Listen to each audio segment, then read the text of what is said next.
कल मैं आप लोग को पढ़ा रहा था जाइलम और फ्लोएम का, ठीक है। तो थोड़ा सा सुनिएगा 2 मिनट जाइलम और फ्लोएम की कहानी। सबसे पहले देखिएगा ये क्या होता है, जाइलम होता है, पहले समझ लीजिएगा। ये एक हेलो भाई सर आवाज आ रहा है, आवाज? यस सर भाई। ध्यान सुनिएगा, ये क्या होता है भाई, जाइलम्स होता है। ये मान लीजिएगा एक प्रकार के क्या होते हैं, प्लांट्स है। ये क्या है आपका, प्लांट्स।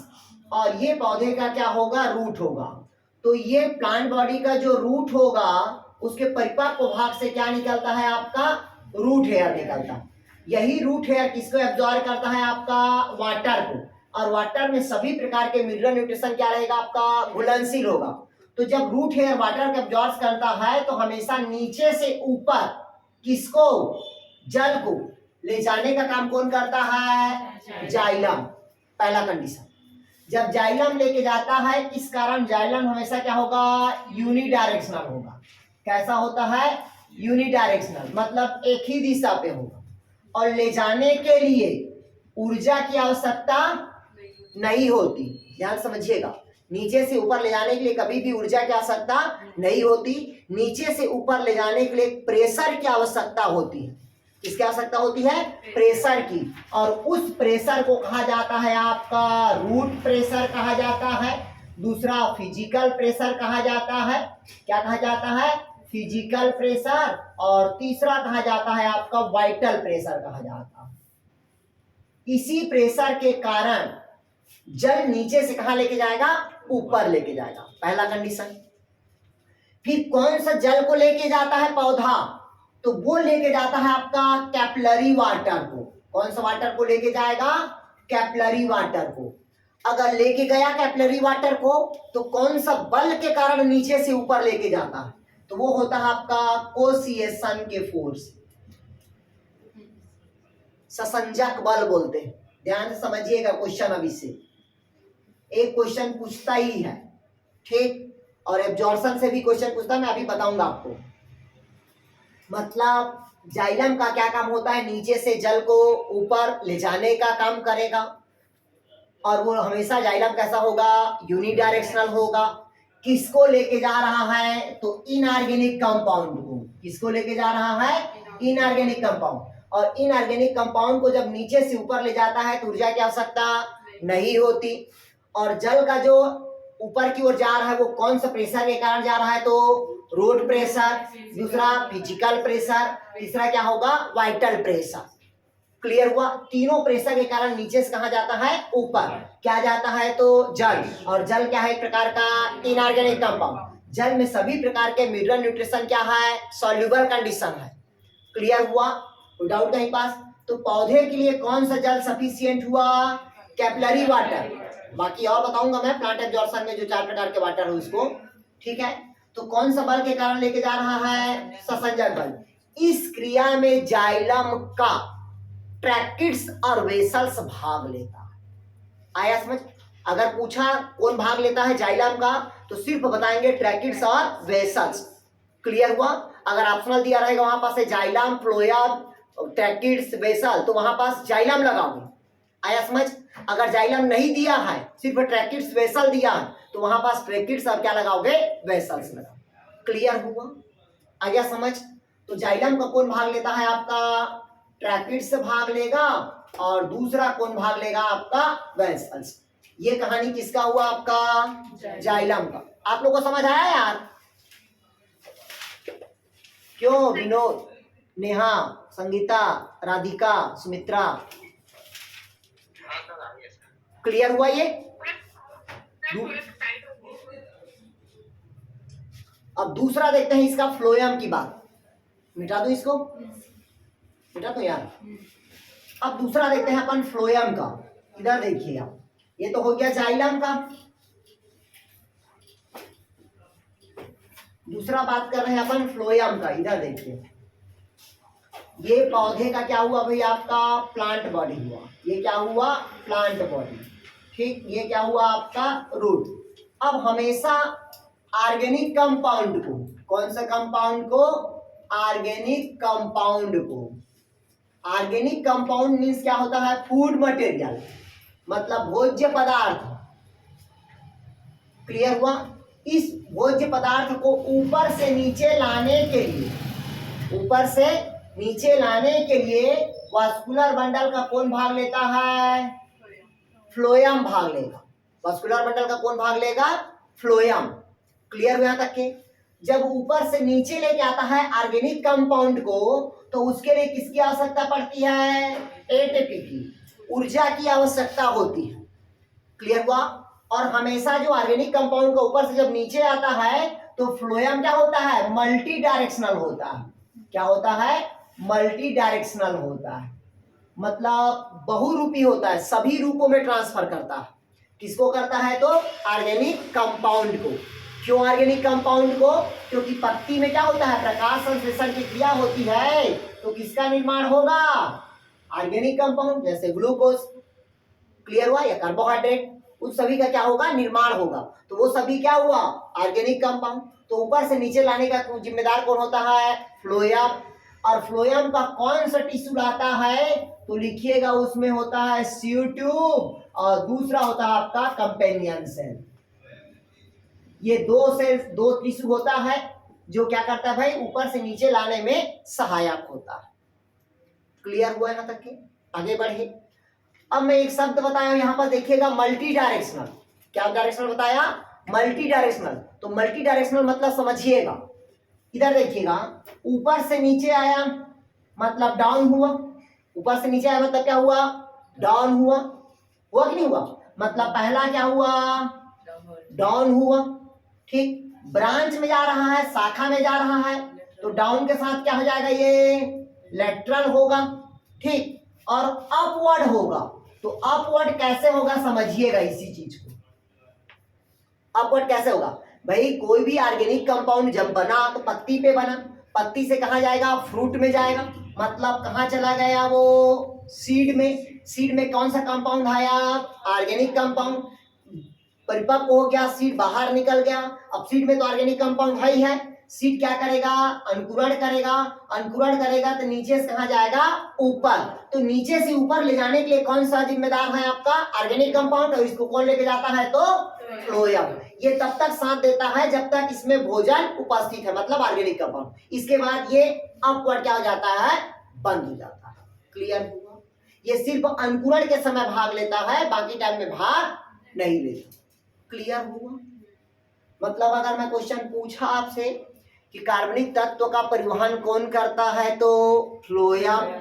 कार्बनिक तत्व का मतलब परिवहन करने के लिए फ्लोएम का कौन सा ऊतक भाग लेगा? तो सीट और कंपेनियन से। ये तो हुआ एंजियोस्पर्मिक प्लांट की बात। अगर मैं यहीं पास क्वेश्चन पूछ दिया कि जिम्नोस्पर्मिक प्लांट में भोज्य पदार्थ का ऑर्गेनिक कंपाउंड का ट्रांसलोकेशन कौन करता है, तो ओनली कौन करेगा? CO2। क्लियर हुआ? पूछा आपसे ऑर्गेनिक कंपाउंड का ऊपर से नीचे लाने के लिए ऊर्जा की आवश्यकता होती है कि नहीं होती है? ऊर्जा की आवश्यकता होती है। इसमें कोई बल की आवश्यकता होती है क्या? नहीं होता। हमेशा फ्लोएम जो ऑर्गेनिक कंपाउंड का जो ट्रांसपोर्ट करता है वो कौन सा डायरेक्शनल होता है? मल्टी डायरेक्शनल, मतलब अपवर्ड होगा, डाउनवर्ड होगा और क्या होगा? आपका लेटरल होगा। क्लियर हुआ? कोई डाउट कहीं पास? बन जाएगा ये पक्का? चलिए, सर हाँ जी बोलिए। जाइलम में एटीपी नहीं लगता है ना, फ्लोएम में बस लगता है। हाँ, वो कैसे लगता है देखिएगा। जाइलम में एनर्जी इसलिए नहीं लगता क्योंकि जब ट्रेन को चालू करते हैं तो एक ट्रेन दूसरे ट्रेन को क्या करता है? धक्का देता है, तो प्रेशर के साथ बढ़ता है। जैसे कि देखिएगा, इधर देखिएगा, ये अंडा, 2 अंडा, 3 अंडा, 4 अंडा, 5 अंडा, 6 अंडा, थोड़ा थोड़ा गैप में है अंडा। अब इस अंडे को मैं धक्का दूंगा तो इसका बल इसके में जाएगा, इसका बल इसके में, इसका बल इसके में, मतलब एक दूसरे से क्या होगा? टकरा रहा है, मतलब आपस में जुड़ा हुआ है। तो ससंजक बल के कारण वो एक दूसरे से क्या होता है? ऊपर चढ़ता है। बचपन में आप लोग खेले होंगे, वो जब बाटल वाला पाइप रहता है तो एक बार ऐसे पानी को खींच दिए और लगा दिए तो पानी ऐसे चलते रहता था, क्योंकि पानी के जो मालिक्यूल जो अणु होता है वो आपस में चिपका रहता था, तो एक दूसरे से वो ट्रांसफर होते रहता था। लेकिन बीच में दबा देते थे तो उसके बीच के अणु क्या हो गया? टूट गया। जब टूट गया तो वो स्थानांतरण होगा क्या? नहीं होगा। मतलब ससंजक बल, वो एक दूसरे से चिपका होने के कारण वो क्या करता है? वो ट्रांसफर होता है। क्लियर हुआ? आ गया समझ? Yes sir. चलिए ये टिश्यू मैं पढ़ा दिया था। अब अगला टिश्यू आप लोग पढ़िएगा। अब कौन सा टिश्यू पढ़ा रहे थे भाई आप लोग को? Secretary tissue. लिखिएगा सेक्रेटरी टिश्यू पे आपका मतलब स्रावी ऊतक। अच्छा स्पेशल टिश्यू बच गया क्या? चलिए लिखिएगा स्पेशल टिश्यू। कॉम्प्लेक्स टिश्यू हो गया आप लोग का। पहला हो गया आपका परमानेंट, मतलब पहला हो गया मेरिस्मेटिक टिश्यू, दूसरा परमानेंट टिश्यू हो गया, तीसरा क्या पढ़ा दिया मैं आप लोग को? और कॉम्प्लेक्स टिश्यू पढ़ा दिया ना आप लोग को। कॉम्प्लेक्स टिश्यू हो गया और इसके बाद और कौन सा टिश्यू बच गया आपका?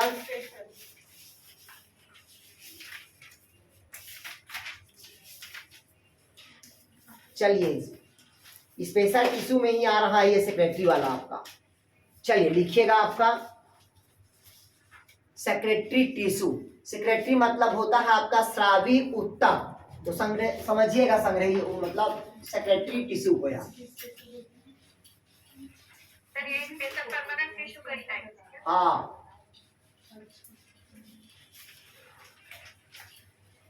इधर देखिएगा अगला कहता है सेक्रेटरी टिश्यू। इधर देखिएगा स्रावी बोलते हैं इसको। क्या बोलते हैं भाई?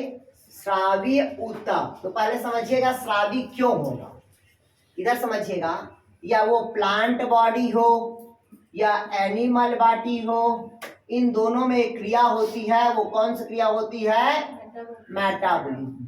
और जिस सेल पे या जिस ऑर्गेनिज्म में मेटाबॉलिज्म की क्रिया होगी वही लिविंग सेल कहलाता है। हम रेस्पिरेशन को, ग्रोथ को, रिप्रोडक्शन को नहीं मानते। जिस सेल पे मेटाबॉलिज्म की क्रिया होगी वही लिविंग सेल कहलाता है। आया समझ? जिस सेल पे मेटाबॉलिज्म की क्रिया नहीं होती उसको हम लिविंग सेल नहीं मानते। तो मेटाबॉलिज्म की क्रिया हो रहा है। जब मेटाबॉलिज्म की क्रिया हो रहा है तो इसमें दो चीज बनता है, ठीक? एक तो भोज्य पदार्थ बनता है और श्वसन के दौरान उसको क्या करते हैं? यूज करते हैं। मतलब मेटाबॉलिज्म की कितना क्रिया होगी? तो दो क्रिया। पहला आप लोग को पता है एनाबोलिस। पहला क्या होगा? एनाबोलिस। और सेकंड क्या होगा आपका? कैटाबोलिज्म। ये दोनों क्रिया कहाँ होता है? तो मेटाबॉलिज्म। और मेटाबॉलिज्म मतलब कहाँ होता है? तो माइटोकॉन्ड्रिया। ये आपके दिमाग में होना चाहिए। दोनों क्रिया सिर्फ माइटोकॉन्ड्रिया में होता है मेटाबॉलिज्म की क्रिया।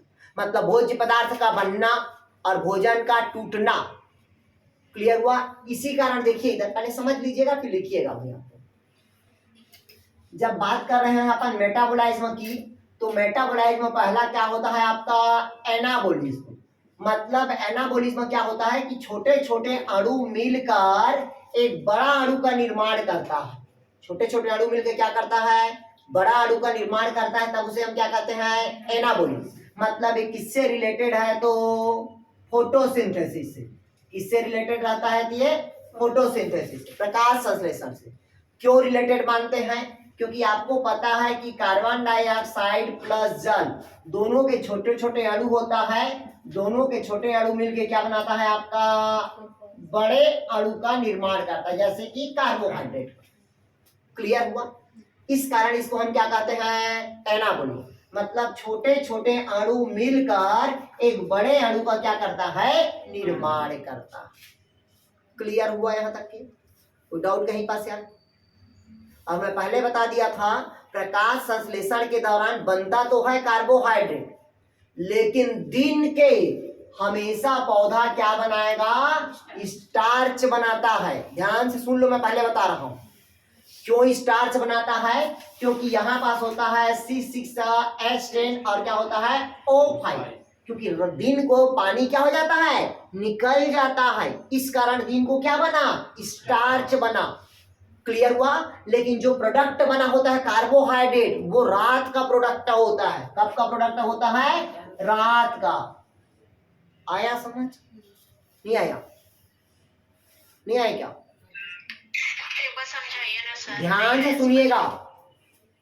प्रकाश संश्लेषण क्रिया के दौरान कार्बोहाइड्रेट का निर्माण हुआ, लेकिन प्रकाश संश्लेषण की क्रिया दिन और रात दोनों मिलाकर होता है। आया समझ? इस कारण पौधे में दिन को क्या बनता है कि स्टार्च बनेगा और रात में क्या बनता है, कार्बोहाइड्रेट बनता है। इसकी पूरी कहानी मैं आप लोग को फोटोसिंथेसिस के दौरान बताऊंगा। क्लियर हुआ? नहीं है समझ? पूरे समझ आ जाएगा कि दिन को क्या बन रहा है, स्टार्च, और रात में क्या बनता है, कार्बोहाइड्रेट। मतलब कभी भी कोई भी पौधा सिर्फ कैम प्लांट को छोड़कर कोई भी पौधा दिन में कार्बन डाइऑक्साइड खाता है और रात में उसका उपयोग करता है, तब कार्बोहाइड्रेट का निर्माण होता है। आया समझ यहाँ तक के? तो ये पहला क्रिया क्या हुआ, एनाबोलिस बना, नहीं ना, छोटा छोटा अणु में क्या बनाया, बड़ा अणु। दूसरा कहता है कैटाबोलिस। दूसरा क्या कहता है भाई, कैटाबोलिस। दूसरा कैटाबोलिस। केटा क्या होता है, दोनों में जल का अंतर है भाई। इसमें देखिएगा कार्बन 6 है, हाइड्रोजन 10 है, ऑक्सीजन कितना है, 5 है। जब इसमें हम जल को मिलाएंगे तभी तो कार्बोहाइड्रेट बनेगा। नहीं आया समझ? अरे C6H12O6 नहीं आया समझ रहे, जल मिलाए ना। मतलब किसी भी चीज को अगर हम जल मिलाते हैं तो अगर उसमें कार्बन की मालिक्यूल एक और हाइड्रोजन की मालिक्यूल डबल होगा, समझ आना, वो कार्बोहाइड्रेट है। नहीं आया समझ? नहीं लगता हमेशा कार्बन का मालिक्यूल एक रहेगा, हाइड्रोजन का क्या रहेगा, तो ऑक्सीजन का क्या रहेगा, 1:2:1 रहेगा। क्लियर हुआ? इसलिए कार्बोहाइड्रेट जल में क्या होता है, सॉल्युबल कंडीशन होगा। लिपिड और फैट जल में सॉल्युबल नहीं होता। वो एथिल एल्कोहल एस्टर ये सब में क्या होता है, वो सॉल्युबल कंडीशन होगा। क्लियर हुआ? तो कैटाबोलिज्म में क्या होता है, इधर देखिएगा। मतलब क्या होता है, इसमें जो बड़ा अणु होता है वो ऑक्सीजन की उपस्थिति में, ऑक्सीजन की अनुपस्थिति में छोटे छोटे अणु में क्या हो जाता है, वो टूट जाता है। तब इसे हम क्या कहते हैं, कैटाबोलिज्म। जैसे कि C6H12O6 प्लस 6O2 प्लस क्या बनाएगा, 6CO2 प्लस 6H2O प्लस क्या बनेगा, 38 ATP। C6H12O6 2C2H5OH plus 2CO2 plus 2 ATP। इधर देखिएगा, ये कार्बोहाइड्रेट के बड़ा मॉलिक्यूल हुआ, मतलब C6H12O6 है। ऑक्सीजन की प्रेजेंट हुआ, किसकी प्रेजेंट हुआ, ऑक्सीजन के। तो छोटे छोटे अणु का निर्माण किया, कार्बन डाइऑक्साइड और जल का। इस क्रिया के दौरान कितना एटीपी का निर्माण हुआ, 38 एटीपी का। मतलब सिद्ध हो गया कि ग्लूकोज के एक मॉलिक्यूल ऑक्सीजन की प्रेजेंट में कितना एटीपी का निर्माण करता है, 38 एटीपी का। क्लियर हुआ? वही बात देखिएगा, C6H12O6 है, मतलब कार्बोहाइड्रेट का कितने मॉलिक्यूल हुआ, ग्लूकोज के एक मॉलिक्यूल, और ऑक्सीजन क्या हुआ, एब्सेंट हुआ। तो ऑक्सीजन के एब्सेंट में कितना एटीपी का निर्माण होगा, 2 एटीपी का निर्माण। मतलब ऑक्सीजन प्रेजेंट हुआ तो 38 एटीपी का निर्माण होगा, अगर ऑक्सीजन एब्सेंट हो गया तो कितना एटीपी का निर्माण होगा, 2 एटीपी का। इसीलिए कहा जाता है कि बड़ा बड़ा अणु से कौन सा अणु का निर्माण होता है, छोटा अणु का। यार क्लियर हुआ? अरे भैया इसको ऐसे लिखेंगे कि ऑक्सीजन की उपस्थिति में कार्बोहाइड्रेट के एक अणु से 38 एटीपी का निर्माण। हाँ, और ऑक्सीजन के एब्सेंट में होगा तो 2 एटीपी का निर्माण हो रहा है। इसी को बोल देते हैं ऑक्सी श्वसन और इसको बोल देते हैं अनऑक्सी श्वसन। नहीं है समझ? अब मैं आपसे पूछा कि चलिए बताइए, मनुष्य में ऑक्सी श्वसन की क्रिया होती है कि अनऑक्सी श्वसन की, दोनों की, इनमें से कोई नहीं, दोनों होता है। जब ये बच्ची तेजी से दौड़ेगी और इसकी बॉडी पे यहाँ पर कौन सा किसका जमा हो जाएगा, लैक्टिक एसिड का जमा हो जाएगा, तो वहां पास कौन सी क्रिया होगी, आया समझ? अनऑक्सी श्वसन हुआ, ऑक्सीजन के एब्सेंट में हुआ, क्योंकि वहां पास एथिल अल्कोहल बन रहा है या लैक्टिक एसिड बन रहा है। क्लियर हुआ? तो दोनों क्रिया होता है। आया समझ? चलिए, फिर कुछ समय पश्चात वहां ऑक्सीजन जब सप्लायर हो जाता है तो वो क्रिया क्या हो जाती है, बंद हो जाती है। इसी कारण एक नया पैदा होता है जिसको क्या कहते हैं आप लोग, ऑक्सीजन विघटन वक्र बोलते हैं। आगे बढ़े, मतलब दोनों क्रिया हुआ मेटाबोलाइज्म में। जब मेटाबोलाइज्म में क्रिया हुआ तो भोज्य पदार्थ बना और भोज्य पदार्थ टूटा, तो दोनों कहाँ होगा, तो पौधे के वैक्यूल्स में होगा, और वही वैक्यूल्स से भोज्य पदार्थ का क्या होना, बाहर निकलना, वो कहलाता है सेक्रेटरी टिश्यू कहलाता। क्लियर हुआ? नहीं हुआ? चलिए अभी बताते हैं। सर दूसरे वाले समीकरण में क्या लिखते हैं? कौन समीकरण? ये जो बना है। हाँ, दूसरा में बताते हैं। ये देखिएगा, दूसरा समीकरण कहता है कि C6H12O6 कार्बोहाइड्रेट है, ऑक्सीजन अब्सेंट हुआ, तो यहां पर बनता है C2H5OH, मतलब क्या बना, एथिल एल्कोहल बना। क्या बना, एथिल एल्कोहल, प्लस क्या बाहर निकला, कार्बन डाइऑक्साइड, प्लस कितना एटीपी होगा, 2 एटीपी। आज ऐसा करना, रात में चावल थोड़ा सा ज्यादा बना देना, ठीक, और पानी में उसको डुबा देना, और पानी में डुबाने के पश्चात चारों तरफ से ढक्कन से क्या करना है, उसको बंद कर देना, और सुबह उठोगे और सूंघोगे तो खट्टा खट्टा आएगा, मतलब उसमें किसका खुशबू आएगा, एथिल एल्कोहल का। वो क्रिया किसके एब्सेंट में हुआ, ऑक्सीजन के एब्सेंट में। क्लियर हुआ, तो उसमें कितना एटीपी प्राप्त होगा, 2 एटीपी। आया समझ, नहीं आया। अब एथिल एल्कोहल को पचाने में क्या लगता है, टाइम लगता है, इसीलिए गांव के लोग क्या करते हैं, बासी खाते हैं और कूद कूद के काम करते हैं, क्योंकि इसमें एल्कोहल की मात्रा रहती है। आया समझ, नहीं आया। इसलिए बोलते हैं ना कि बासी खाना चाहिए, क्योंकि एनर्जी आता है भाई। तो नींद आता है, क्यों आता है, क्योंकि एथिल एल्कोहल रहता है, और वो नींद को भगाने के लिए वो क्या करता है, तेजी से काम करता है। आया समझ, नहीं आया। जैसे कि छत्तीसगढ़ का क्वेश्चन बन सकता है कि बासी भात किस दिन खाए थे, जैसे मोदी घंटा बजाया था ना, तो उसी प्रकार से क्वेश्चन बन सकता है, ऑब्जेक्टिव क्वेश्चन कभी भी। क्लियर हुआ या नहीं आया समझ। चलिए अब देखिएगा, जो सेक्रेटरी पदार्थ होता है ये पौधे के वैक्यूल्स में क्या होता है, संग्रहित होता है। तो उसी जो सेक्रेटरी पदार्थ से जो तत्व होता है वो अलग अलग क्या होता है, बाहर निकलता है। क्लियर हुआ, तो देखिएगा सेक्रेटरी पदार्थ में जैसे कि गोंद होता है, रेजिन होता है, म्यूसिलेस होता है, दूधिया होता है, लेटेक्स होता है, ये सभी पौधे के कहाँ संग्रहित होता है, तो वैक्यूल्स में संग्रहित होता है। क्लियर हुआ है। अब इसमें पहला लिखिएगा ग्लैंडुलर टिश्यू, लिखिएगा ग्लैंडुलर टिश्यू। ये तो हो गया आपका कौन, सेक्रेटरी टिश्यू, जहां पर भोज्य पदार्थ क्या होगा, संग्रहित। अब ये जो टिश्यू को दो भागों में बांटा है, पहला लिखिएगा सर ग्लैंडुलर। भोज्य पदार्थ कौन कौन सा बताए, अभी बताया तो यार, गोंद, यही सेक्रेटरी टिश्यू में रेजिन, टार्फिन, ठीक है, लेटेक्स, गोंद हो गया, रेजिन हो गया, टार्फिन हो गया, लेटेक्स हो गया, दूधिया हो गया, ठीक है, और कौन होता है आपका, रेजिन, म्यूसिलेस। ये सब कौन सा पदार्थ है, सेक्रेटरी पदार्थ होता है, सेक्रेटरी टिश्यू कहलाता है ये। क्लियर हुआ। अब इसी को दो भागों में बांटा गया है यार, सेक्रेटरी को।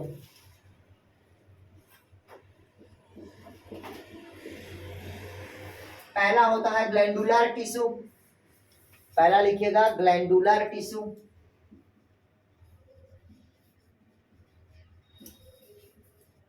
और दूसरा लिखेंगे आप कौन सा टिश्यू लिखेंगे, लेंटिफेरस टिश्यू। सर ये सेक्रेटरी टिश्यू का पार्ट है। आओ,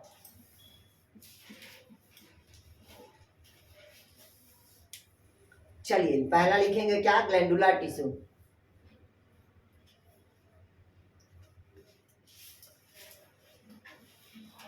हो गया, इधर पहले समझिए।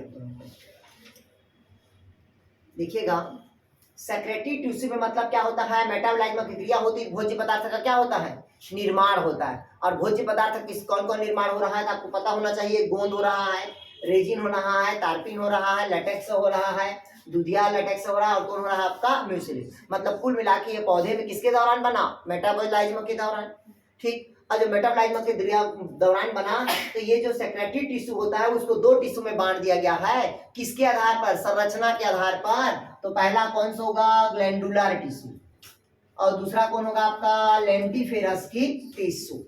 ठीक, तो ये जो ग्लैंडुलर टिश्यू होगा, मतलब ये क्या होता है कि स्वयं की क्षमता के आधार पर मेटाबॉलिज्म की क्रिया होती है, तो उसे हम क्या कहते हैं, ग्लैंडुलर टिश्यू कहते हैं।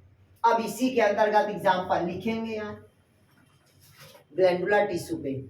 ठीक, चलिए लिखा है ग्लैंडुलर टिश्यू पे। इसमें भी ग्लैंडुलर टिश्यू पे दो होता है, एक एक्सटर्नल होगा, दूसरा क्या होता है, इंटरनल। तो लिखिएगा ग्लैंडुलर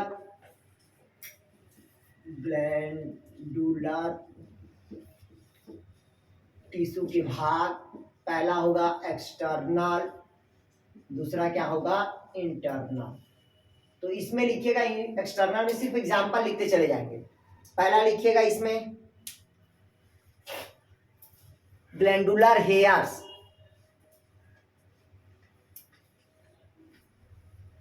पहला लिखिएगा ग्लैंडुलर हेयर। पहला कौन होगा? Glandular hair.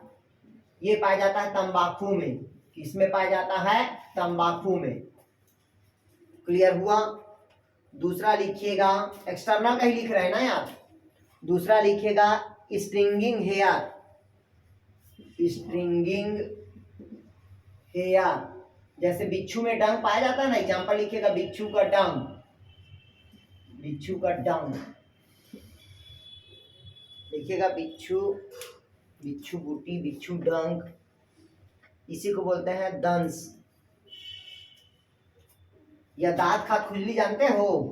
दांत खाद खुजली मतलब ऐसे देखिएगा रेसे निकलता है, और जो बॉडी के बाहर निकल रहा है एक्सटर्नल, देखिए ना पौधे के ऊपर ऐसे रेसे निकलता है जो हमको क्या पैदा करता है? एलर्जी पैदा करता है यार। और नहीं देखिए वो कुछ हेयर्स लग जाता है, बॉडी में खुजली पैदा करता है। ठीक है, तो वो कौन सा होता है? Stinging hair. जैसे बिच्छू का डंक रहता है, ठीक है, उसी प्रकार से दांत खाद खुजली पैदा करता है प्लांट आपका।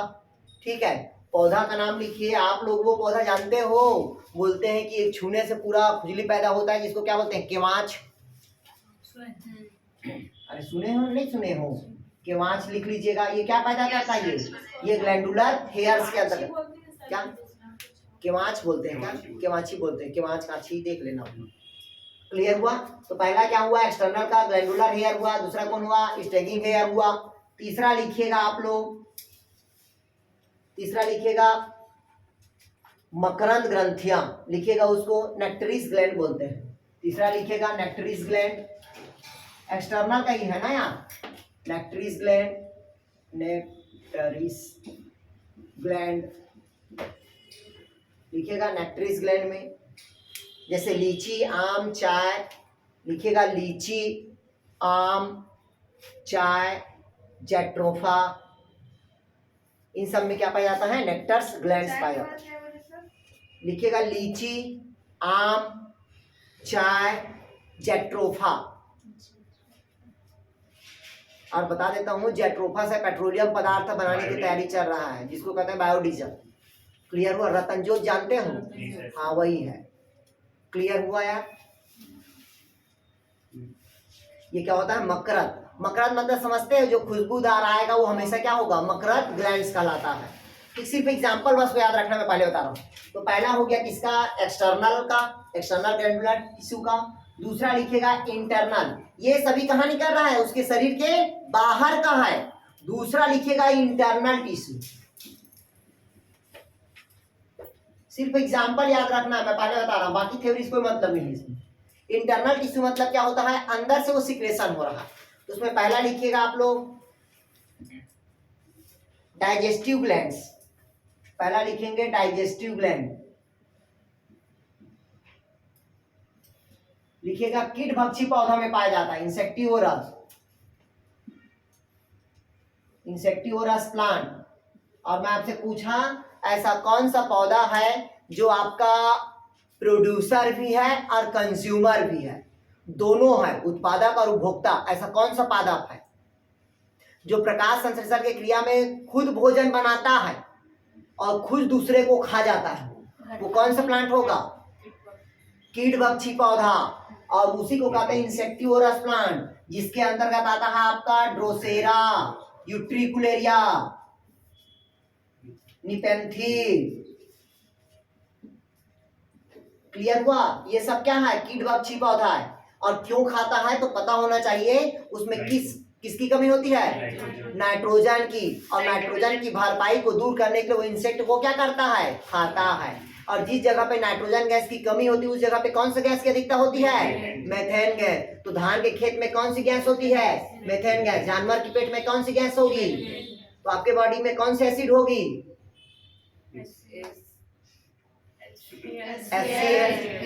क्लियर हुआ? यस।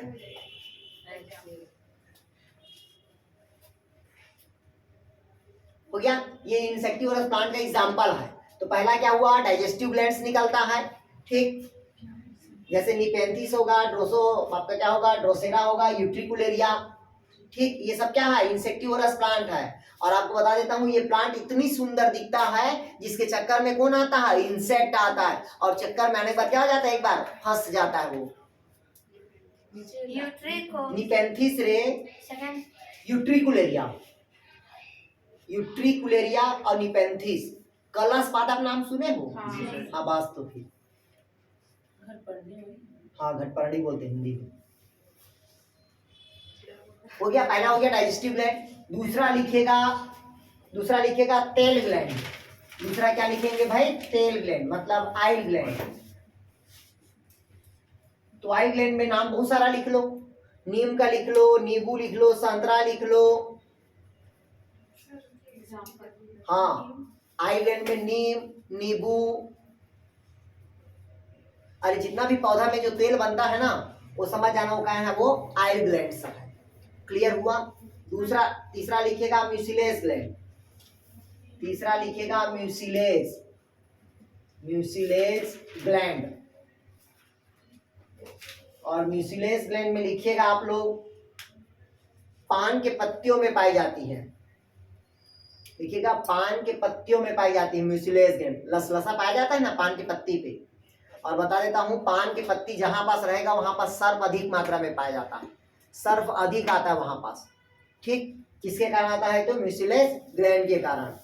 आ गया समझ आ रही है? चलिए अगला चौथा लिखिए, इसी में रेजिन। चौथा क्या लिखेंगे, रेजिन। तो रेजिन किस में पाया जाता है, रेजिन के नाम यार लिखिएगा, पाइनस, देवदार, पाइनस, क्या लिखिएगा, पाइनस और देवदार लिखिएगा। इसके अलावा गोंद इसी में पाया जाता है ना, रेजिन को क्या बोलते हैं, गोंद बोल देते हैं। गोंद, टैनिन,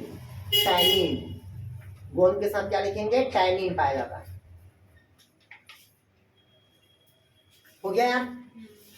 अगला लिखेंगे हाइड्रोथोड, इसी का लिखेंगे ना, इंटरनल टिश्यू का। पांचवा लिखे हाइड्रोथोड। ये थोड़ा सा काम का है, इसको थोड़ा सा थ्योरी पढ़िएगा ना यार, हाइड्रोथोड को इधर पहले समझ लीजिए भाई। ये इसलिए काम का है बोल रहा हूं मैं आप लोग को, इसे क्वेश्चन पूछता है। ठीक, कौन सा क्वेश्चन पूछता है बता दूं, इधर देखिए हाइड्रोथोड का थोड़ा सा कहानी। जैसे कि आप लोग को पता है कि जिस पौधे में जो वाटर का वाष्पोत्सर्जन होता है, मतलब वाटर का जो ट्रांसपिरेशन होता है, वो किस रूप में होता है, तो आइल ड्रॉप के रूप में। किस रूप में होता है, आइल ड्रॉप। तो आइल ड्रॉप ना बोल के हम उसको क्या कहते हैं, बिंदु स्रावण बोलते हैं। मतलब जिसमें क्या होता है, जल का जो निष्कासन होता है वो वेपर के रूप में न हो रहा है, किसके रूप में हो रहा है, बूंद के रूप में हो रहा है। इस कारण उसको हम क्या कहते हैं, बिंदु श्रावण या गटेशन कहते हैं। क्या कहते हैं उसको, गटेशन। मतलब जल का वाष्प के रूप में ना निकल के किस रूप में निकल रहा है, बूंद के रूप में निकल रहा है, तब उसे हम क्या कहेंगे, गटेशन कहेंगे। और जो गटेशन की क्रिया हो रही है, किसकी क्रिया हो रही है, गटेशन की क्रिया। जैसे कि देखिएगा ये पौधा है, अभी देखिएगा बहुत अधिक मात्रा में गटेशन की क्रिया देखने को मिलेगा। अभी देखिए मौसम का है, शीतलहर है, ठीक। तो यहाँ पास ये वाला भाग कहलाता है पौधे का, क्या कहलाता है, हाइड्रोथोड कहलाता है। क्या कहलाता है, हाइड्रोथोड। क्लियर है तक के? और ये वाला भाग क्या कहलाता है, उसका एपिडर्मिस कहलाएगा। क्या कहलाएगा, एपिडर्मिस। और यहाँ पास की जो सेल्स होती है वो लूज अरेंजमेंट रहेगा। कैसा अरेंजमेंट रहेगा, लूज अरेंजमेंट, इस प्रकार का रहेगा। और इस सेल को कहते हैं एपिथेम की सेल कहेंगे। क्या कहेंगे, एपिथेम की सेल कहते हैं। इसी एपिथेम की सेल के पास ही जल क्या होता है, संग्रहित होता है। कौन संग्रहित होता है, जल संग्रहित होता है। क्योंकि यहाँ पास की सेल कैसी होती है, लूज अरेंजमेंट होता है। तो यहाँ से जो जल होता है वो ड्रॉप के रूप में, बूंद के रूप में टपकता है।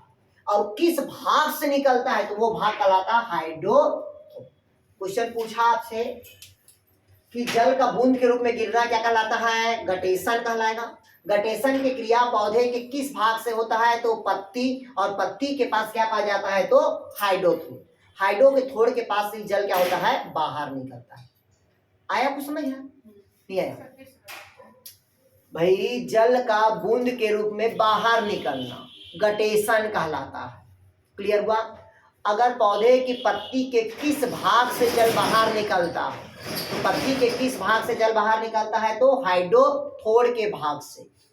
ठीक है। अगर पूछा इसमें कि गटेशन में जल किस जगह पर संग्रहित होता है, तो किस जगह पर संग्रहित होता है? एपिथेल की सेल के पास। कौन सेल के पास जल संग्रहित होता है? एपिथेम।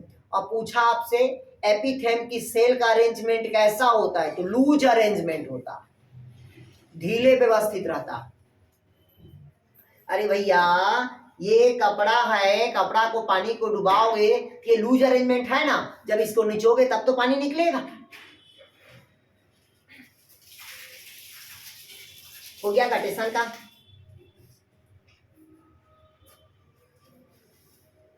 ये अभी तक एक कौन सा टिश्यू हुआ, मतलब आपका ग्लैंडुलर टिश्यू का पहला क्या पढ़ाया मैं आप लोग को, मतलब सेकेंडरी टिश्यू का पहला क्या पढ़ाया? ग्लैंडुलर टिश्यू पढ़ाया। और दूसरा लिखिए अब लेंटिफेरस के टिश्यू। इससे क्वेश्चन आया ही था, देख लीजिएगा एक बार कौन सा क्वेश्चन आया था। तो दूसरा क्या बोले? दूसरा लिखिएगा लेंटिफेरस की टिश्यू। मिटा दो इसको। पहला हो गया ग्लैंडुलर टिश्यू। ग्लैंडुलर टिश्यू का दो भाग बता दिया, एक्सटर्नल और इंटरनल। एक्सटर्नल में सिर्फ मैं तीन ही चीज बताया हूं जो याद रखिएगा आप लोग, और बाकी सब क्या है? इंटरनल का है। दूसरा लिखिएगा आप क्या टिश्यू भाई? आपका लेंटिफेरस की टिश्यू लिखिएगा, लेंटिसिफेरस टिश्यू। इसको हिंदी में कहते हैं अपन अक्षरी ऊतक कहते हैं। क्या कहते हैं भाई? अक्षरी ऊतक। ध्यान से समझिएगा, लेंटिसिफेरस टिश्यू क्या होता है? इसमें स्वयं की मेटाबॉलिज्म की क्रिया नहीं होती, मतलब स्वयं की कोशिकाओं में मेटाबॉलिज्म की क्रिया नहीं होती। क्लियर हुआ तक के? तो जब स्वयं की मेटाबॉलिज्म की क्रिया नहीं होती तो दूसरे के कोशिकाओं से भोज्य पदार्थ क्या होता है? ट्यूब के द्वारा आता है, नली पे आता है। इस कारण इसको हम क्या कहते हैं भाई? लेंटिफेरस की टिश्यू कहते हैं। ध्यान समझिएगा, इधर देखिए पहले, एक कोशिका, दो कोशिका, तीन कोशिका, चार कोशिका। तो इस कोशिका पे मेटाबॉलिज्म की क्रिया नहीं हुआ, जबकि दूसरे कोशिका में मेटाबॉलिज्म की क्रिया होगी। तो इससे जो भोज्य पदार्थ होगा वो कहाँ संग्रहित होगा? लेंटिफेरस टिश्यू पे। और ये टिश्यू किसके थ्रू आता है? तो किसके थ्रू आएगा? आपका ट्यूब के। अरे भाई जैसे कि मनुष्य में जानते हो ग्लैंड्स रहता है दो प्रकार के, रहता है तो तीन प्रकार के हैं, एक्सोक्राइन, एंडोक्राइन और मिक्स। तो जो एक्सोक्राइन होता है वो बाहर किसी नली के थ्रू आता है ना। अरे नली के थ्रू आता है कि नहीं आता है? एंडोक्राइन डायरेक्ट ब्लड के थ्रू ट्रांसफर होता है, एक्सोक्राइन ऐसे नली के थ्रू आएगा फिर ब्लड में जाएगा तो एक्सोक्राइन हो जाता है, और एंडोक्राइन डायरेक्ट ब्लड में ट्रांसफर हो रहा है जहां सेल से निकलता है वहीं पास है। तो उसी प्रकार से यहाँ पर स्वयं की मेटाबॉलिज्म की क्रिया नहीं हो रही है, दूसरे से मेटाबॉलिज्म की क्रिया होगी, तो उसकी जो सेक्रेटरी पदार्थ होता है वो नली के थ्रू कहाँ आता है? तो लेंटिफेरस टिश्यू के पास आता है। इसका एग्जाम लिख लिए। अब इसका एग्जाम्पल लिखिएगा इसमें पहला लैटेक्स, जैसे कि क्या क्या निर्माण होता है देखिएगा, लिख लीजिएगा लेंटिफेरस टिश्यू में क्या क्या निर्माण होता है। लिखिएगा इसमें शर्करा, किसमें? लेंटिफेरस टिश्यू पे ना यार, सिर्फ लेंटिफेरस टिश्यू में लिखिएगा क्या क्या बनता है इसमें। तो दूधिया रंग बनेगा, शर्करा बनता है, और लिखिएगा प्रोटीन,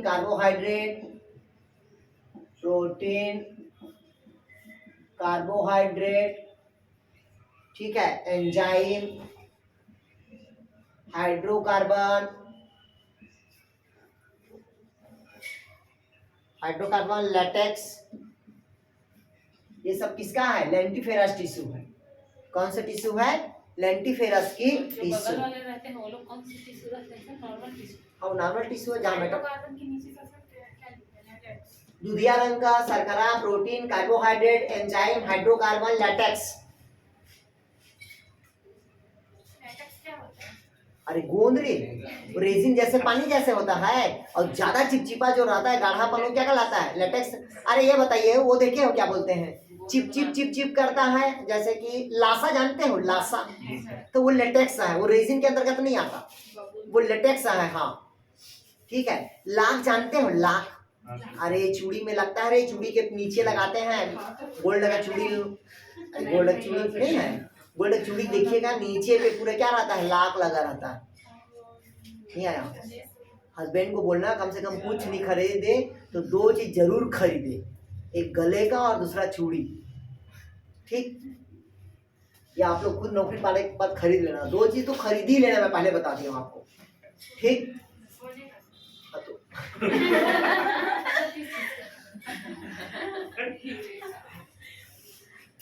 ठीक, तो अब देखिएगा जो लेंटिफेरस के टिश्यू होता है इसको भी दो भाग में बांट दिया गया। पहला होता है लेटेक्स सेल और दूसरा होता है लेटेक्स डक्ट। देखिएगा दोनों अलग अलग है, लेटेक्स सेल और लेटेक्स डक्ट। हाँ, इसके टाइप्स हैं। तो पहला लिखिएगा लेटेक्स सेल। लैटिसिफेरस का है सर? हाँ, लेटिसिफेरस को दो भाग में बांटा गया है, पहला लेटेक्स सेल और दूसरा लेटेक्स डक्ट। आपको टाइप्स आपसे नहीं पूछेगा, डायरेक्ट पूछेगा कि लेटेक्स सेल किसमें पाया जाता है। तो एग्जांपल लिखिएगा आपका यूफोरबिया और फाइकस में पाया जाता है। यूफोरबिया, यूफोरबिया जानते हो यार? भेंगराज उंगराज नहीं देखे हो? तो भेंगराज क्या होता है? यूफोरबिया फैमिली का होता है, यूफोरबिएसी फैमिली का। ठीक, और फाइकस लिखेगा, फाइकस मतलब जानते हो? अरे फाइकस पीपल ऊपर पेड़, बरगद पेड़ कौन सा ग्रुप का आता है? फाइकस ही ग्रुप का है। तो लिखिएगा फाइकस। कनेर, आंख, ये सब में क्या पाया जाता है? लेटेक्स सेल पाया जाता है। आंख, कनेर, यूफोरबिया, फाइकस। अरे उसका बरगद के पेड़ को ऐसे निकालोगे दूध निकलता है ना, तो क्या है? लेटेक्स सेल है वो। क्लियर हुआ है तक के? फाइकस बताया तो पीपल बरगद ये सब में क्या निकलता है? दूध निकलता है। वो कौन सी सेल है? लेटेक्स सेल है वो। क्लियर हुआ? अगला लिखिएगा लेटेक्स डक्ट। पपीता वगैरह में भी तो निकलता है ना? क्या? पपीता। हाँ, उसमें भी निकलता है लेटेक्स से। लिख लो भाई पपीता का। जहां छुओगे चिपचिपा और लगेगा, हल्का से पीलापन हो जाता है बाद में, देखना वो लेटेक्स सेल की स्पेशल पहचान है। पहले दूधिया निकलता है, फिर हल्का से पीला कलर हो जाता है वो। ये किसका स्पेशल कैरेक्टर है? लेटेक्स सेल का है। क्लियर? कोई भी चीज को काटोगे हल्का कुछ समय बाद क्या हो जाता है? वो समझ आना, पीला होने लगा तो समझ आना वो लेटेक्स सेल है। क्लियर हुआ? अब मैं पूरा भिंडी को काट रहे, क्या निकलता है उसमें? म्यूसिलेस निकलता है। आया समझ? आलू को काटने से क्या निकलता है? स्टार्च निकलता है। ठीक, और आपको बता देता हूं भिंडी स्पेशल काम का चीज है। जिसको डायबिटीज है, जिसको क्या है? डायबिटीज है, एक गिलास कांच के पानी लेना, कांच के क्या लेना? पानी, उसमें 10-12 ठो भिंडी को डाल देना। 10-12 ठो भिंडी को क्या डाल देना? पानी में भर के डाल देना रात भर, और सुबह उठ के पीना इसको। ठीक, 1 महीना पीना, फिर दूसरा महीने में आपका डायबिटीज क्या हो जाएगा? आया समझ? अभी नुस्खा देखते रहते हैं बहुत सारे चीजें। काट के सर? काट के नहीं, खड़ी डालना है। उसका हेयर्स, उसका नहीं देखे, इसका नहीं देखे। इसमें हेयर्स देखे हो? देखे हो हेयर्स रहता है ना, और भिंडी में हेयर्स रहता है ना रे। ये क्या करता है? खुजलाता है, खिलाता है कि नहीं होता है? ये कौन सा डायट उसके आ जाएगा? स्टेटिक डक्ट के अंतर्गत आएगा। हेयर्स बोला ना, दांत का खुजली पैदा करता है ये। क्लियर हुआ? आ गया समझ? तो चलिए अगला क्या लिखा रहा था? Latex cell. लेटेक्स सेल के अंतर्गत लिख लिए, आंख लिखे, कनेर लिखे, फाइकस लिखे, और क्या लिखे आप लोग भाई? यूफोरबिया का। अगला लिखे लेटेक्स डक्ट। इसके अंतर्गत लिखिएगा अफीम। पीते हो अफीम? रबर, अफीम, रबर। हो गया? बस इतना ही है यार। क्लियर हुआ? कोई डाउट कहीं पास? अब हम जब पढ़ाते हैं आप लोग को टिश्यू बताता हूँ। अब हेडिंग डालिएगा आप लोग टिश्यू सिस्टम पढ़ाते हैं। हाँ जी बोलिए। इसमें जो रहता है लेटेक्स वो डक्ट में इकट्ठा होकर रहता है। हाँ, नली के थ्रू आ रहा है, इस कारण देखिएगा डक्ट लिखाया है। आया समझ? ये क्या लिखा रहा है? Latex duct. ये नली पे रहता हमेशा, बोलते हैं ना अफीम, रबर। क्लियर हुआ? हो गया? चलिए दूसरा लिखिए। अब लिखते हैं टिश्यू सिस्टम लिखते हैं। क्या लिखोगे भाई? हाँ सर नमस्कार। ये बच्चे लोग को कुछ बता दोगा।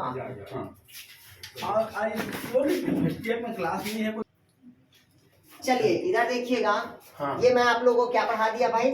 लेटेक्स सेल पढ़ा दिया, और लेटेक्स से क्या पढ़ा दिया? डक्ट पढ़ा दिया। ठीक है, अगला आप लोग को पढ़ाने जा रहा हूं मैं टिश्यू सिस्टम। तो अगला हेडिंग डालिएगा टिश्यू सिस्टम।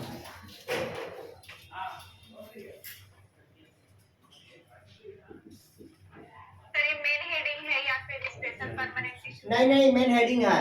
सर इसका एक और था, परमानेंट को तो आप परमानेंट तो पढ़ा दिया हूँ, वास्कुलर बंडल आएगा। स्पेशल का सेकेंडरी टिश्यू। हाँ यही बस खत्म हो वही। गया। हाँ। अगला हेडिंग डालिएगा टिश्यू सिस्टम।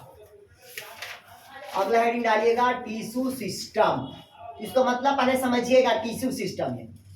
जैसे कि अगर वो प्लांट का स्टेम है, पहले समझ लीजिएगा प्लांट का क्या है, स्टेम, और अगर प्लांट का क्या है, रूट है, और प्लांट का क्या है, लीफ है, तो तीनों पे जो टिश्यू सिस्टम होगा वो अलग अलग होता है। पहले समझ लीजिए, प्लांट का स्टेम है तो उसका टिश्यू सिस्टम क्या रहेगा, अलग। अगर रूट है तो उसका टिश्यू सिस्टम क्या रहेगा, अलग। और लीफ है तो उसका टिश्यू सिस्टम क्या रहेगा, अलग रहेगा। क्लियर हुआ? तो पहला देखते हैं, अगर स्टेम का है तो जैसे बाहर की तरफ है, किसके तरफ है, बाहर की तरफ, तो ये कहलाता है आपका एपिडर्मिस। कौन सा डर्मिस रहेगा, एपिडर्मिस। पहले समझ लीजिए, स्टेम है तो बाहर की तरफ कौन सा टिश्यू रहेगा, एपिडर्मिस का टिश्यू। इस टिश्यू का जो निर्माण होता है वो पैरेन्काइमा से होगा। किससे निर्माण होता है, पैरेन्काइमा से। क्लियर हुआ तक के? आगे समझ है। अगर रूट है, क्या है, रूट है, तो रूट के जो बाहर होगा वो एपिडर्मिस ना होके क्या होता है आपका, इपिब्लेमा होता है। क्या रहेगा आपका, इपिब्लेमा। जबकि लीफ में एपिडर्मिस होगा। लीफ में क्या रहेगा, एपिडर्मिस। स्टेम है तो इसमें एपिडर्मिस में क्या रहेगा, स्टेम हेयर रहेगा। अगर रूट है तो एपिब्लेमा का हेयर्स रहेगा। लेकिन एपिडर्मिस मतलब लीफ में हेयर्स नहीं है, एपिडर्मिस के ऊपर नहीं है। पूरे स्टेम में हो सकता है, मतलब लीफ में होगा। ठीक, ऐसे लीफ में होगा, इधर समझ लीजिएगा। ऐसा है तो इसमें ऐसे ऐसे हेयर्स रहेगा। आया समझ, नहीं आया? इसमें बहुत कम हेयर रहता, नहीं के बराबर रहता है ऊपर और नीचे पे। ध्यान समझ लीजिएगा। इसके डार्सल साइड पे रहेगा और वेंट्रल साइड पे हेयर रहेगा, लेकिन अपर और लोअर एपिडर्मिस में कभी भी हेयर्स नहीं होगा। किसके, लिप में। क्लियर हुआ यहाँ तक? सब लिप मार्जिन में नहीं रहेगा, हमारा अपर सरफेस, लोअर। सरफेस में ये जैसे कि मतलब तो ये होता है ना, ये पत्ती है, ये अपर है और ये लोअर है। यहाँ एपिडर्मिस है, इधर जैसे ये पत्ती देख लीजिए, ये हमारा पेटियोल हुआ और ये क्या हुआ, हमारा लीफ हुआ। तो ये एपिडर्मिस हुआ, अपर एपिडर्मिस। ये क्या कहलाएगा, लोअर एपिडर्मिस। तो इधर बीच में मिड लिप रहता है, ऐसे वेंस निकला रहता है, तो इस भाग में पूरा हेयर्स हो सकता है। क्लियर? इस भाग में पूरे हेयर्स रहेगा। लोअर साइड पे हेयर नहीं बराबर रहता, ये हमेशा सॉफ्ट रहता है, ये हमेशा रफ रहता है। गौर किए हो? आगे समझ रहे हैं? ठीक, तो ये सब में हेयर्स रहेगा, इसमें हेयर और इसमें हेयर नहीं रहता। ये पूरा एपिडर्मिस किसके लिए रहता है, स्टोमेटा के लिए रहेगा। सर वो तो लिप मार्जिन कहलाएगा ना। हाँ, उसको मार्जिनल बोल देते हैं आप। सरफेस में रहेगा, मतलब अपर लोअर सरफेस में रह सकता है, लेकिन मार्जिन में नहीं रहेगा। हाँ, ये इस पर नहीं रहेगा, पता है ना, एपिडर्मिस का जो मार्जिनल रहता है उसमें कभी भी नहीं रहता, क्योंकि स्टोमेटा के लिए जगह रहता है। अभी बताएंगे जब लीफ की संरचना बता देंगे, तो टेंशन मत लो। क्लियर हुआ यहाँ तक के? समझ आ गया? तो पहला क्या होता है, प्लांट स्टेम में क्या रहेगा आपका, एपिडर्मिस। रूट में क्या रहेगा आपका, इपिब्लेमा। लीफ में क्या रहेगा आपका, एपिडर्मिस। मतलब इसमें बस डिफरेंट हुआ, एपिडर्मिस की जगह क्या हो गया, इसमें इपिब्लेमा हुआ कि नहीं हुआ यार? दूसरा, एपिडर्मिस के बाद अब कोई भी सेल्स आता है तो हाइपोडर्मिस आएगा। कौन आता है, हाइपोडर्मिस। तो ये देखिएगा, जो हाइपोडर्मिस होगा वो अलग अलग सेल का बना होता है। पहले समझ लीजिएगा। हाँ, इधर पहले समझ लीजिएगा, जो हाइपोडर्मिस होगा वो अलग अलग सेल का बनता है। जैसे समझ लीजिएगा, जैसे ये मैं बताया आप लोग को, ये कौन सा हुआ आपका, एपिडर्मिस होगा। क्या होगा, एपिडर्मिस। क्लियर हुआ? ये किसका बना रहता है, बता दिया मैं आप लोग को, पैरेन्काइमा का बना होता है। किसका बना होता है, पैरेन्काइमा का। इसके नीचे,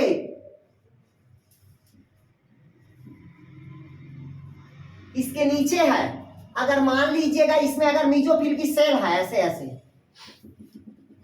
कौन सी सेल है?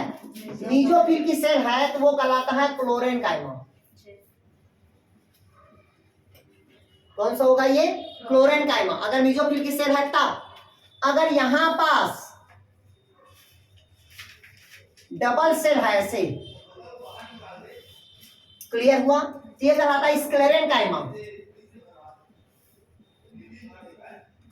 क्या कहलाएगा वो? स्क्लेरेनकाइमा। अगर इसमें ऐसे संरचना बस है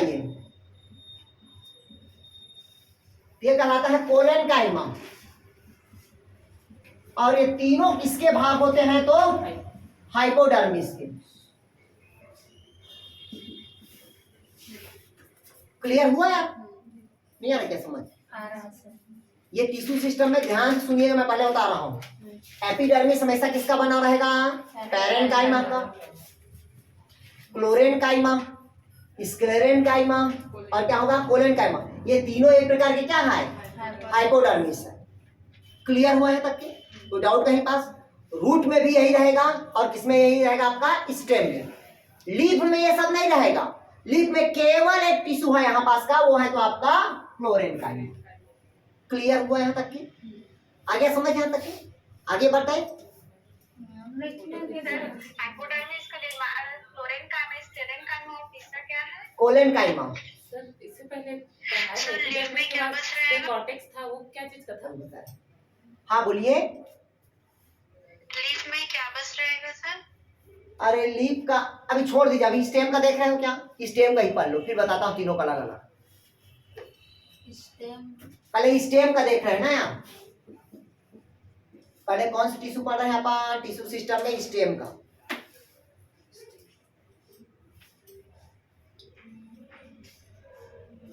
हो गया? लिख लिए? मुझे बहुत कर देते सर।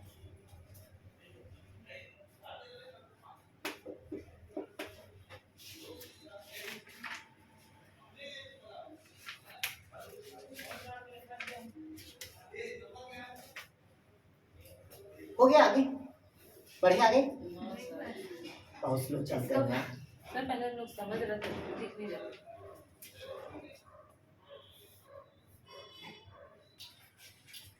सबसे पहले हम जब किसी पौधे का सबसे बाहर की तरफ देखते हैं, किसके तरफ देखते हैं भाई?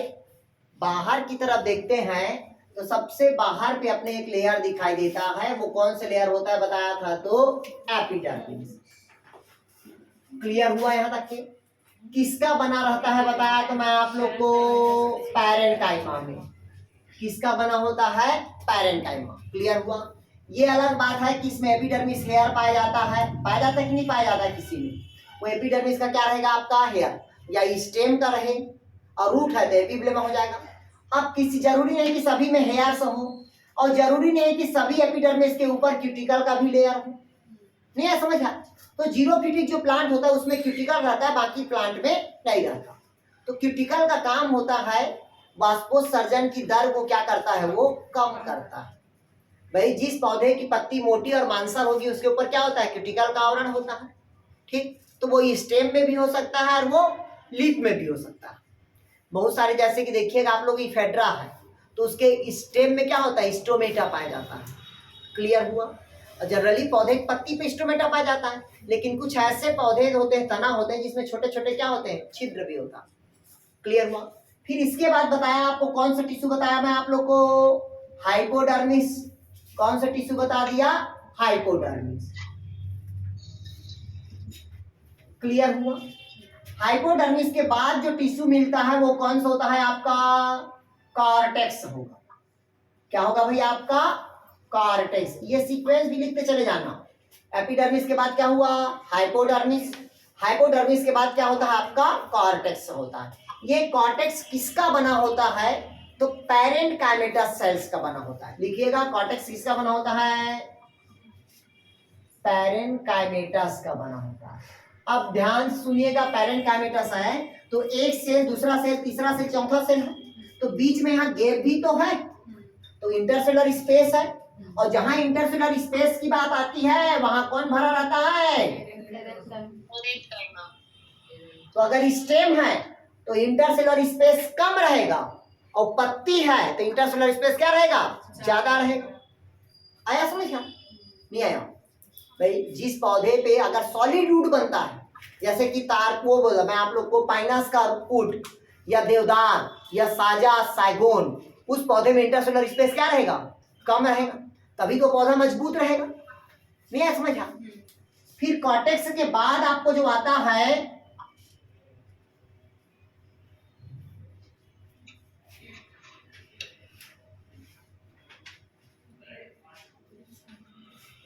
ये देखिएगा, ये जो आपको सेल्स मिल रहा, टिश्यू मिल रहा है, ये टिश्यू कहलाता है आपका एंडोडर्मिस का टिश्यू। कौन सा टिश्यू कहलाता है? एंडोडर्मिस का टिश्यू। ये एंडोडर्मिस का टिश्यू मृत कोशिका होती है, डेड सेल होगा। ध्यान समझिएगा, एंडोडर्मिस का टिश्यू कौन सेल होगा? डेड सेल होगा। डेड मतलब मृत सेल होगा, और जो मृत सेल होता है वो स्क्लेरेनकाइमेटस सेल्स का बना होता है। लिखेगा स्क्लेरेनकाइमेटस टिश्यू का बना होता। अगर पूछा है एंडोडर्मिस किसका बना होता है तो स्क्लेरेनकाइमेटस टिश्यू का बना होता है। क्लियर हुआ है तक की? अब इधर देखिए, आ रहा है सुमित्रा? ये समझ में आ रहा है, पिछला जब पढ़े वो नहीं आया था। हाँ तो उसका वीडियो देख लेना। इधर देखिएगा, हाँ जी। एंडोडर्मिस किसका बना होता है? स्क्लेरेनकाइमेटस टिश्यू का। एंडोडर्मिस कौन सेल होगा? डेड सेल होगा। इसी एंडोडर्मिस सेल के अंदर, इसी एंडोडर्मिस सेल के अंदर कैस्पेरियन का स्ट्रिप पाया जाता है। इसको नोट कर लो, ये क्वेश्चन को पूछता है। इधर देखिएगा, ये एंडोडर्मिस है, इसमें एक ऐसे स्ट्रिप पाया जाता है। क्या पाया जाता है? स्ट्रिप। इसको लिखिएगा कैस्पेरियन का स्ट्रिप बोलते हैं। मैं बोला ना, फिजियोलॉजी एनिमल जब पढ़ोगे ना तो खुश हो जाएगा। वो शुरू क्लासिफिकेशन का कचरा लगता है। क्लियर हुआ? इसमें एंडोडर्मिस में क्या पाया जाता है? कैस्पेरियन का स्ट्रिप पाया जाता है। क्या पाया जाता है भाई? कैस्पेरियन का स्ट्रिप। ये क्वेश्चन पूछता है, मैं बार बार बता रहा हूं। क्या पाया जाता है? कैस्पेरियन का स्ट्रिप पाया जाता है। लिख लिए? गुड। अब इधर देखिए, इसके बाद अब एंडोडर्मिस के बाद, एंडोडर्मिस के बाद यहां पास होता है आपका पेरीसाइकल। क्या रहेगा भाई? आपका पेरीसाइकल। क्या रहता है भाई? आपका पेरीसाइकल। क्या रहेगा भाई? आपका पेरीसाइकल रहेगा। क्लियर हुआ? और पेरीसाइकल बता दिया हूं, प्लीरोम से बनता है आपका। किससे बनता है? प्लीरोम से। इसके बाद बताया था आप लोग को वास्कुलर बंडल पढ़ाया था। क्या पढ़ाया था? Vascular bundle. तो वास्कुलर बंडल तो बता दिया, कंपाउंड टिश्यू है। ठीक, ऊपर की तरफ आपका फ्लोएम, बीच में कैम्बियम, और अंदर की तरफ क्या रहता है? जाइलम। और सबसे नीचे में जो भरा रहता है उसको कहते हैं पीठ। ये टिश्यू हुआ आपका। क्लियर हुआ? तो ये कौन सा टिश्यू हो रहा है? ये भाई टिश्यू सिस्टम। क्लियर हुआ? उसी में पहला बताता हूं अब आप लोग को, मतलब जो एपिडर्मिस में पाया जाता है कौन कौन से टिश्यू हो, अब उसको सर लिखिए। पेरीसाइकिल किससे बना होता है बोले? पेरीसाइकल तो बता दिया था यार, प्लीरोम से बनता है, मतलब मेरिस्टेमेटिक टिश्यू से ही है वो। चलिए, ये बता दिया टिश्यू का। क्या बता दिया मैं आप लोग को? सीक्वेंस। अब इसी सब को अलग अलग पढ़ना है। तो पहला लिखेंगे एपिडर्मिस। हो गया? लिखे आप? मिटा दूं इसको? अब पहला लिखेंगे एपिडर्मिस। अब एपिडर्मिस में कौन कौन सा पाया जाता है टिश्यू, उसको देखते हैं। सर ये कंपेयरिंग वाला पढ़ेंगे क्या, स्टेम रूट और लीफ का? हाँ, सबका बताएंगे ना यार, अभी क्यों टेंशन ले रहे हैं। अब किसमें कौन पाया जाता है उसको देखिएगा। अब कहता है एपिडर्मिस। एपिडर्मिस का जो पहला टिश्यू होता है वो कौन सा है आपका? कौन सा होगा? स्टोमेटा होगा। अभी पूरा स्टोमेटा नहीं पढ़ा रहा हूं मैं, ठीक? जब फिजियोलॉजी पढ़ाएंगे तब पढ़ाऊंगा स्टोमेटा। तो यहां पास थोड़ा सा सुनिएगा बस। स्टोमेटा अगर ये मोनोकाट का प्लांट है, इधर देखिए, ये किसका लीफ है? ये किसका लीफ है? ये मोनोकाट का क्या है, ये लीफ है। ठीक, तो मोनोकाट के ऊपर और नीचे दोनों जगह पर क्या पाया जाता है, स्टोमेटा पाया जाता है। ध्यान समझिए, मोनोकाट के ऊपर और नीचे दोनों जगह क्या पाया जाता है, स्टोमेटा पाया जाता है। क्लियर हुआ। और इसमें जो स्टोमेटा होगा मोनोकाट में, वो भगवान शिव के किस शेप में होता है, तो डंबल शेप्ड होगा। भगवान शिव का क्या होगा, dumbbell shaped. Dumbbell shaped means इस प्रकार से होगा। क्लियर हुआ है तक की? मतलब भगवान शिव में कैसा रहेगा, ये डमरू बजाता है। मतलब एपिडर्मिस के ऊपर और नीचे छोटा छोटे छिद्र को हम क्या कहेंगे, स्टोमेटा। और ऊपर नीचे है, क्लियर हुआ, किसमें है, तो मोनोकाट में है।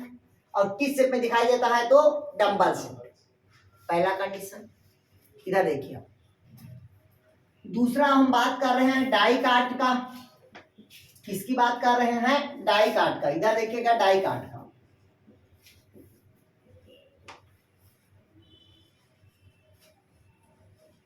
ये देखिएगा डाइकाट की बात है। तो डाइकाट के हमेशा लोअर सरफेस में, कौन सा सरफेस में, लोअर सरफेस में स्टोमेटा पाया जाता है, केवल लोअर सरफेस में। लोअर सरफेस में क्या पाया जाता है, स्टोमेटा पाया जाता है। और किस प्रकार का स्टोमेटा पाया जाता है, तो वो लिखिए आप लोग, किडनी शेप्ड पाया जाता है। किस प्रकार के शेप्ड में पाया जाता है, तो किडनी शेप्ड। क्लियर हुआ है तक के? ध्यान सुनिएगा, डाइकाट का जो स्टोमेटा होगा वो किस शेप में होगा, आपका किडनी शेप में। और डाइकाट के लिए केवल कहाँ पाया जाता है, निचली सतह पे। आया समझ यहाँ तक के? अब देखिए एक और प्लांट होता है, मोनोकाट डाइकाट तो है, लेकिन देखिएगा एक और प्लांट होता है, जीरोफिटिक प्लांट, नाम सुने? मरुस्थली जगह पे उगने वाला पौधा। ठीक, तो मरुस्थली जगह पे जो उगने वाला पौधे की पत्ती के ऊपर एपिडर्मिस क्या पाया जाता है भी आपका, वो पाया जाता है, क्या बोलते हैं हम, क्यूटिकल पाया जाता है। क्या पाया जाता है, क्यूटिकल। तो उसके एपिडर्मिस में, जैसे मान लीजिएगा ये है आपका क्यूटिकल लेयर है, इसमें जो स्टोमेटा होगा वो संकन स्टोमेटा होगा। कैसा स्टोमेटा होता है, संकन स्टोमेटा। लिखिएगा, जीरोफिटी में संकन स्टोमेटा पाया जाता है। लिखिएगा, जीरोफिटिक पौधे की पत्ती पे संकन स्टोमेटा पाया जाता है।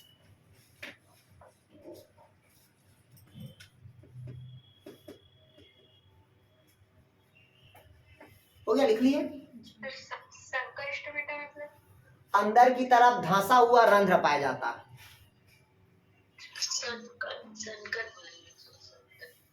संकन बोलते हैं, अंदर की तरफ धंसा हुआ स्टोमेटा पाया जाता है।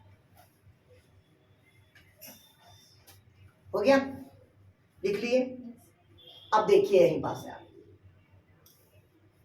लिख लिए? अब ध्यान से सुनिएगा, एक शब्द बता रहा हूं। मतलब एपिडर्मिस में क्या मिलता है, स्टोमेटा मिलेगा। मतलब मोनोकाट है तो ऊपर नीचे। अभी स्टोमेटा पूरा नहीं पढ़ाया हमें, पहले बता दिया हूं। अलग अलग प्रकार का होता है स्टोमेटा। ठीक, पोटैटो शेप में होगा आपका, ठीक है, गामा शेप, अलग अलग शेप होता है स्टोमेटा, वो बाद में पढ़ाऊंगा मैं, आप लोगों को स्टोमेटा पढ़ाऊंगा। अब बात होती है स्टोमेटा में, अगर ये मोनोकाट का लीफ है, कौन सा है, मोनोकाट का, तो जिस जगह पे स्टोमेटा होगा उसी जगह पे एक सेल्स पाया जाता है, केवल मोनोकाट के लीफ में मिलेगा। कौन सा मिलेगा, केवल मोनोकाट में, और उसका नाम लिखिएगा बुलीफार्म की सेल पाया जाता है।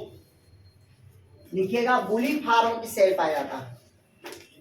अगर आपसे पूछा कि मोनोकाट के स्टोमेटा के नीचे कौन सा सेल पाई जाती है, तो सेल का नाम लिखिएगा बुलीफार्म, उसको अंडरलाइन कर लीजिएगा, क्वेश्चन पूछता। केवल मोनोकाट में मिलेगा, डाइकाट में नहीं मिलेगा।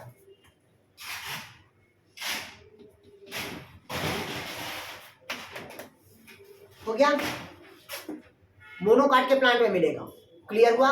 और स्पेशल अगर पूछ दिया एग्जाम्पल के साथ, तो मक्का लिखिएगा। अगर देखिएगा पूरे मोनोकाट के प्लांट में रहता है, लेकिन स्पेशल 3-4 कैरेक्टर अगर दे दिया एग्जाम्पल के साथ, उसमें सिर्फ मक्का लिखेंगे। क्लियर हुआ यार? देखिए मैं बता रहा हूँ, अगर पूरा एक बीजपत्री दे दिया तो टिक लगाना, अगर वहां पर दे दिया धान, नहीं आया समझ, घास, मक्का, गन्ना, तो वहां पर किसका लगाओगे? मक्का। मक्का के अलावा जो भी देगा उसको नहीं लगाना। आ गया समझ यहाँ तक? कोई डाउट कहीं पास? चलिए, तो पहला हो गया स्टोमेटा, दूसरा क्या बता दिया मैं आप लोग को? बुलीफार्म, तीसरा लिखिएगा सिस्टोलिक, तीसरा लिखिएगा सिस्टोलिक, ये सब एपिडर्मिस में मिल रहा है ना। तीसरा लिखिएगा सिस्टोलिक,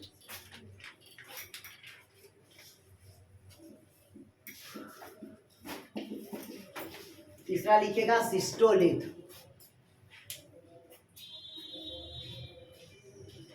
इधर देखिएगा, ये जो सिस्टोलिट होता है ये पौधे का क्या होता है? एपिडर्मिस होता है। क्या होता है? एपिडर्मिस। इसी एपिडर्मिस में अंगूर के गुच्छे के समान, किसके समान? अंगूर के गुच्छे के समान एक संरचना पाई जाती है, और वो संरचना में सिर पर आता है कैल्शियम कार्बोनेट होता है, CaCO3 लिखिएगा, इसमें कैल्शियम कार्बोनेट पाया जाता है। सिस्टोलिट में क्या होता है? कैल्शियम कार्बोनेट पाया जाता है। इसका एग्जांपल लिखिएगा बरगद, पीपल। सर सेकंड सिस्टोलिक है। हाँ, बरगद और पीपल। पहला स्टोमेटा पढ़ा दिया, दूसरा बुलीफार्म बता दिया, तीसरा क्या पढ़ा दिया? सिस्टोलिक। सिस्टोलिक मतलब क्या होता है? अगर पूछा ऐसा कौन सा पौधे की पत्ती जिसमें कैल्शियम कार्बोनेट पाया जाता, तो कैल्शियम कार्बोनेट किसकी पत्ती में मिलेगा? बरगद और पीपल के में। क्लियर हुआ? आगे समझ गया? अगला लिखिएगा ट्राइकोम, अगला चौथा लिखेंगे ट्राइकोम। सिस्टोलिट के बाद क्या होगा? ट्राइकोम।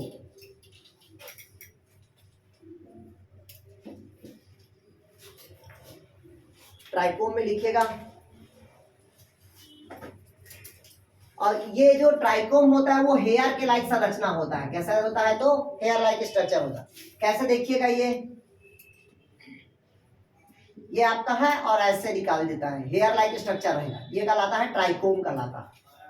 तो एग्जांपल लिखिएगा इसका,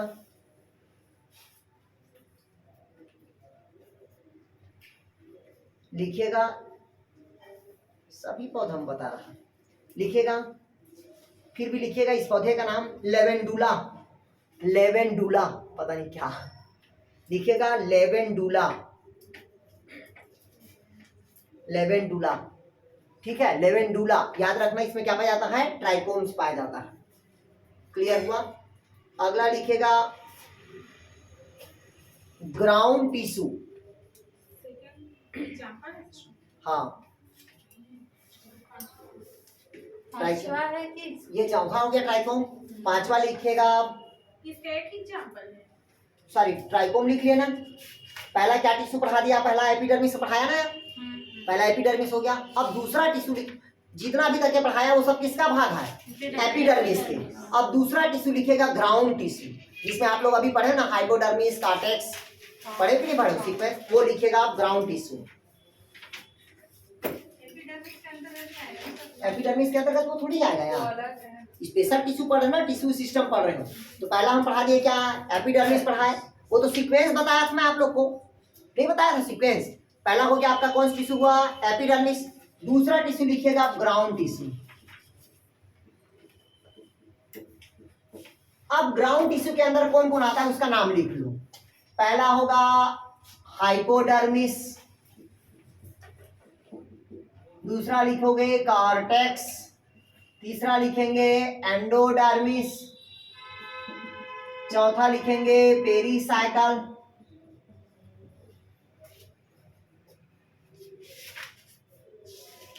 हाइपोडर्मिस हो गया, कॉर्टेक्स हो गया, एंडोडर्मिस हो गया, पेरिसाइकल हो गया, पिथ भी आएगा इसमें।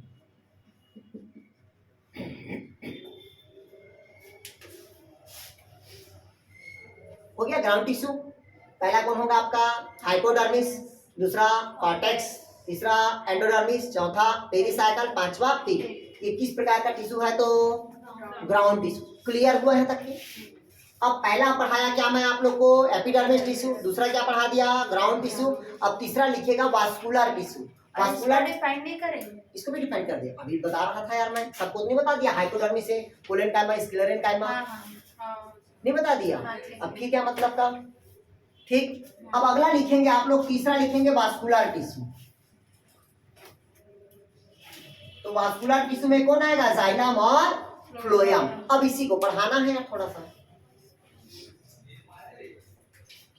लिखेगा वास्कुलर टिश्यू। और वास्कुलर टिश्यू में मेन लिखेंगे अपन जाइलम और फ्लोएम का।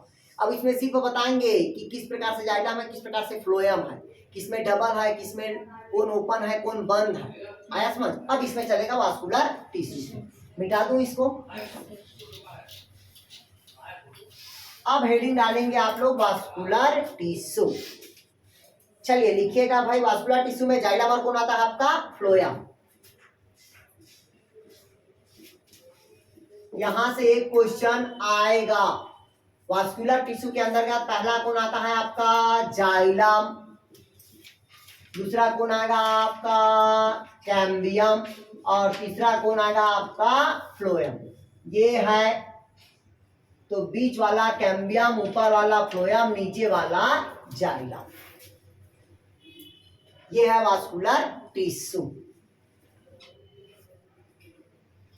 हमेशा ऊपर की तरफ क्या रहेगा? फ्लोएम। अंदर की तरफ क्या रहेगा? जाइलम। क्योंकि बीच वाला ही नीचे से ऊपर लेके जाएगा जाइलम वाला। फ्लोएम कहाँ रहता है? बाहर रहता है हमेशा।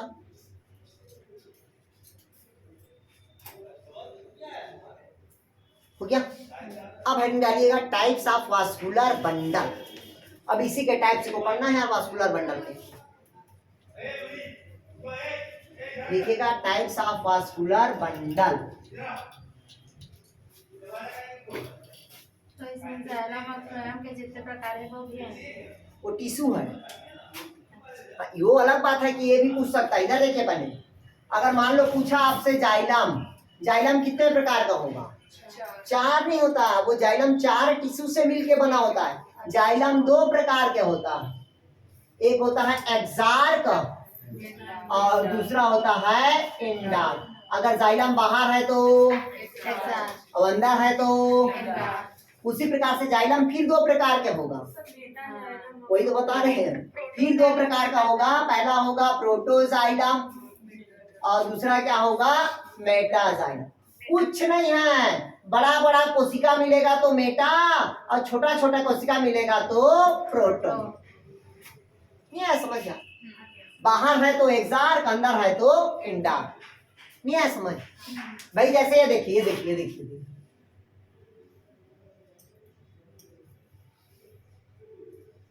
ये क्या कहलाएगा? एक्सार्क हुआ। नहीं है समझ? अगर यहीं पास ऐसे उल्टा हो जाता क्या हो जाता? इंडार्क हो जाता। नहीं है समझ? तो उसको ज्यादा पढ़ने की जरूरत नहीं है। मैं आपको तब बताऊंगा जब अपन वो ये स्टेम पढ़ेंगे। नहीं है समझ? जब उसके सेक्शन कटिंग, आंतरिक संरचना पढ़ेंगे। अभी तो हम क्या पढ़ रहे हैं? सब एक्सटर्नल पढ़ रहे हैं। नहीं है समझ? तो किसी में देखिएगा ऐसे रहता है, इधर देखिएगा, ये कैम्बियम है, फिर जाइलम, फिर फ्लोएम रहेगा। जो आप लोग को उसमें पढ़ाया हूं मैं टेरिडोफाइटा में, siphonostele, solenostele, dictyostele, polycyclic stele, उसमें बताया था कि जाइलम कैसे डबल होता है, फ्लोएम कैसे डबल होता है, जिसको कहते हैं एम्फीक्राइबल, एम्फीवेसस। ठीक, तो चलिए अगला लिखेंगे टाइप्स ऑफ वास्कुलर बंडल। इसी से पढ़िएगा टाइप्स ऑफ वास्कुलर बंडल से आप।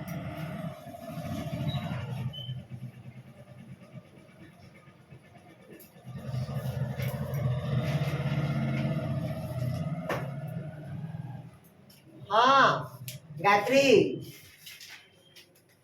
जी सर। समझ आ रहा है? जी सर, समझ आ रहा है। चलिए अब देखते हैं टाइप्स ऑफ वास्कुलर बंडल। मतलब वास्कुलर बंडल अलग अलग प्रकार का होता है। जैसे कि पहला रेडियल प्रकार का, पहला किस प्रकार का कहता है? रेडियल प्रकार का। रेडियल मतलब समझते हैं आप? रेडियल मतलब समझते हैं ना? मतलब रेखीय क्रम में होता है। मतलब जाइलम फिर फ्लोएम, फिर जाइलम और फ्लोएम रहेगा। ठीक है, तो लिखिएगा, देखिएगा जाइलम और फ्लोएम कैसे होता है। इधर पहले समझिए रेखीय क्रम में, यार इधर पहले समझिएगा रेखीय क्रम में।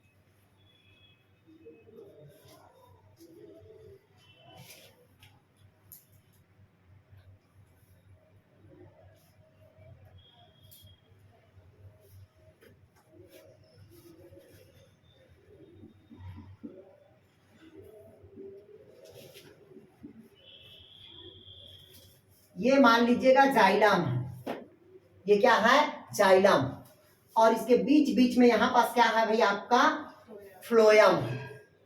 क्लियर हुआ? और एक ही लाइन पे है, इस कारण इसको क्या कहेंगे रेडियल कहेंगे। ध्यान से समझिएगा, मैं पहले बता रहा हूं, जाइलम अलग है, फ्लोएम अलग है, लेकिन इसका सीक्वेंस सबका क्या है एक समान है और चक्र में मिल रहा है, मतलब चक्री व्यवस्थित है, तब क्या कहलाएगा वो रेडियल। इस प्रकार के वास्कुलर बंडल पौधे के जड़ में पाया जाता है। किस में पाया जाता है? पौधे के जड़ में। लिखिएगा ये जड़ में पाया जाता है।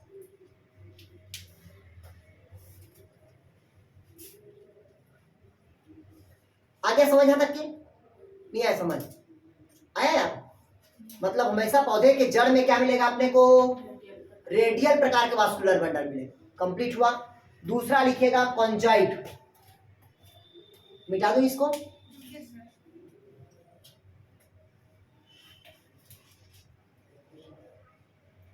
लिख लिया डायग्राम। डायग्राम को याद रखना पहले बता दिया हूं, ठीक है। दूसरा लिखिएगा, दूसरा होता है आपका कॉन्जाइट। दूसरा क्या होगा भाई आपका? कॉन्जाइट। पहला हो गया रेडियल, दूसरा होता है कॉन्जाइट। कॉन्जाइट मतलब ये होता है जिसमें जो वास्कुलर बंडल दोनों आपस में क्या होता है जाइलम फ्लोएम जुड़ा होता है, वो कहलाता है आपका कॉन्जाइट। जैसे कि देखिएगा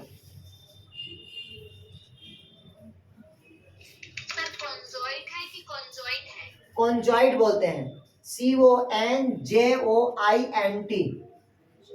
कॉन्जॉइट बोलते हैं। क्लियर हुआ? कॉन्जॉइट वास्कुलर बंडल। क्या बोले सर, ये कैसे रहता है?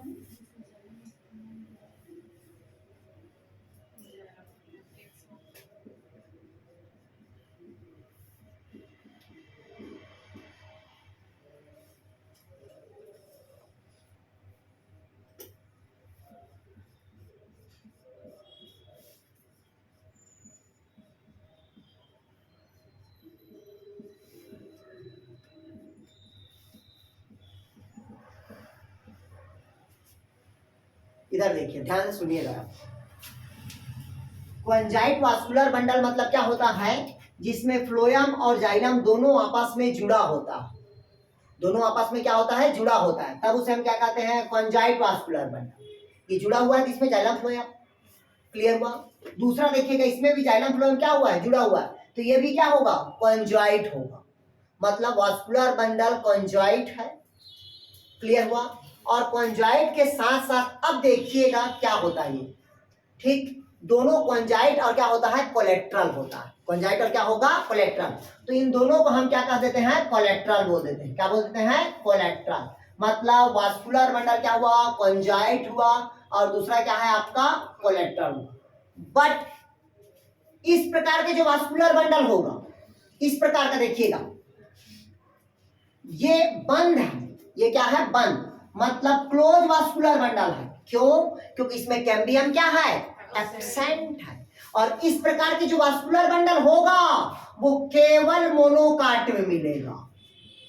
केवल कौन से पौधे में मिलेगा? मोनोकाट के प्लांट में। इसीलिए कहते हैं कि वास्कुलर बंडल मोनोकाट के प्लांट में क्या होता है? कॉन्जाइट, कोलेट्रल और क्लोज प्रकार के होता है। ध्यान से सुन लीजिए, मैं पहले बता रहा हूं। इधर देखिएगा, पहले चीजों को समझिएगा। इधर देखिए आप लोग भाई, समझिएगा, अच्छे से समझिएगा आप लोग। जैसे कि मैं आप लोगों को क्या बताया, ये अगर पूछा कि मोनोकाट में किस प्रकार के वास्कुलर बंडल पाया जाता है, तो मोनोकाट में वास्कुलर बंडल क्या होगा? कॉन्जाइट होगा, और क्या होगा? कोलेट्रल होगा, और कैसा होगा वास्कुलर बंडल? क्लोज होगा। सर कोलेट्रल मेरे को नहीं समझ। अरे जुड़ा हुआ दो ठो रहता है तो कोलेट्रल बोलेंगे। हाँ, ये दोनों कोलेट्रल। ये जुड़ा हुआ मतलब क्या है? कोलेट्रल। और ये इसमें बीच में कैम्बियम है, तो भी तो जुड़ा हुआ है भाई। सब में ऐसे रहता है सर? सब में रहेगा, कोलेट्रल रहेगा ही, नहीं। कॉन्जाइट कोलेट्रल रहेगा ही। तो सर सेकेंड वाले में कैम्बियम लिखिए ना, इसीलिए ओपन और क्लोज रहेगा ना। उसके आधार पर ओपन क्लोज बताऊंगा ना यार, क्यों टेंशन ले रहे हो तुम लोग।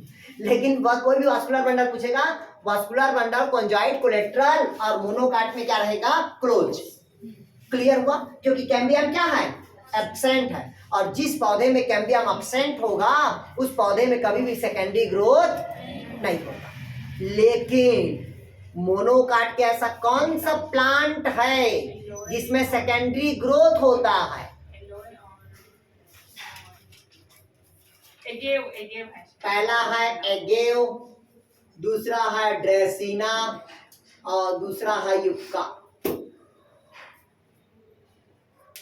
ड्रोसेरा नहीं, ड्रेसिना। ड्रोसेरा तो कीटभक्षी पौधा है। एगेव, ड्रेसिना और युक्का ये दोनों एक बीजपत्रीय पौधा है, मतलब मोनोकाट का प्लांट है, लेकिन दोनों में क्या होता है? एनामोलस सेकेंडरी ग्रोथ होता है, अपवाद ग्रोथ होता है। लिख लो, ये क्वेश्चन पूछता है, मैं पहले बता रहा हूं। एगेव, ड्रेसिना और युक्का इन तीनों में एनामोलस सेकेंडरी ग्रोथ होता है।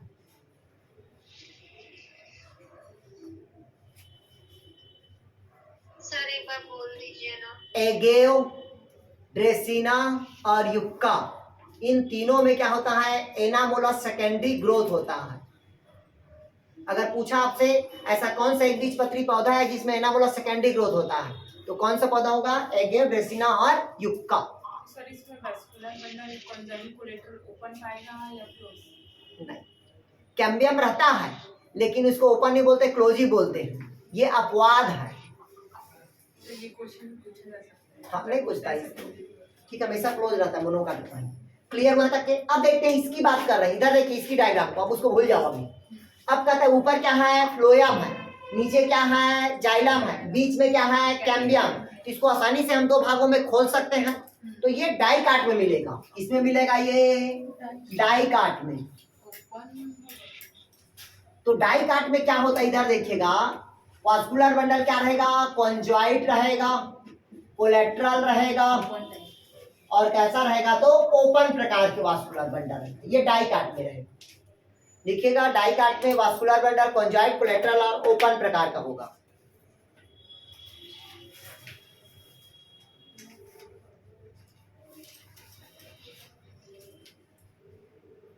हो गया? लिखे आप? नहीं लिखे? हो गया? तो पहला क्या बता दिया मैं आप लोग को? कोलेट्रल प्रकार के। ये तो कोलेट्रल हो गया। अब इसके बाद एक और लिखिएगा, अब लिखिएगा बाई कोलेट्रल वास्कुलर बंडल। इसी में आता है ना। अभी तो हम क्या पढ़े? कॉन्जॉइंट कोलेट्रल पढ़े, ओपन क्लोज पढ़ लिए। अगला देखते हैं बाई कोलेट्रल वास्कुलर बंडल।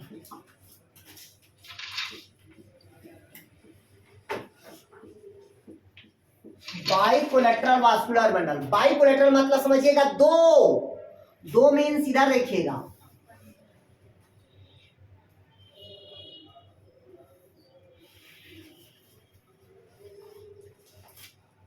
ये भी कैम्बियम, ये भी कैम्बियम, लेकिन ये आउटर कैम्बियम और ये इनर कैम्बियम।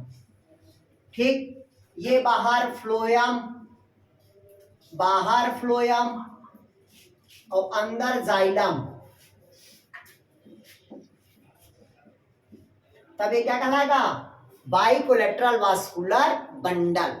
इसका स्पेशल कैरेक्टर लिखिएगा, कुकुरबिटेसी फैमिली में पाया जाता है। एग्जाम्पल कौन होगा? कुकुरबिटेसी। कद्दू करेला कुम्हड़ा में मिलता है। ये मोस्ट इंपॉर्टेंट क्वेश्चन मैं पहले बता दिया हूं। बाइकोलेट्रल वास्कुलर बंडल किसमें पाया जाता है?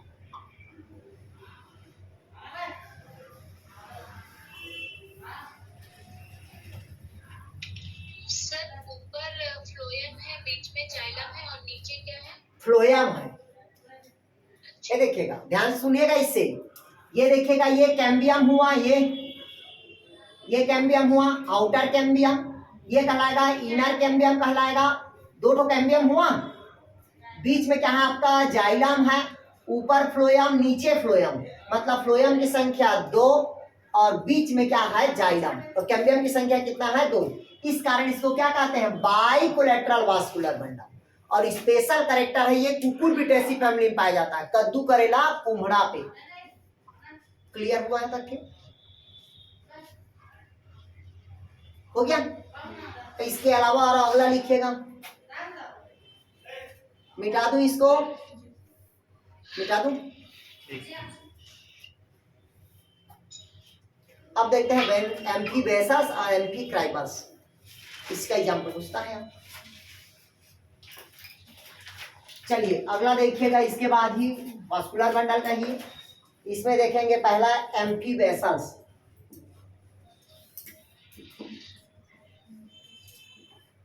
एम्फीबेसस मतलब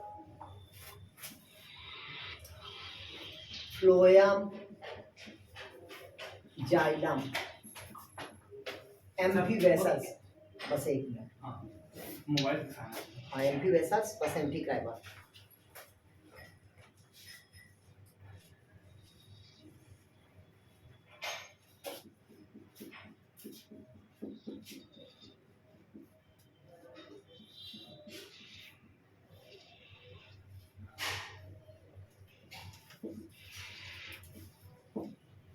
एम्फीक्राइबस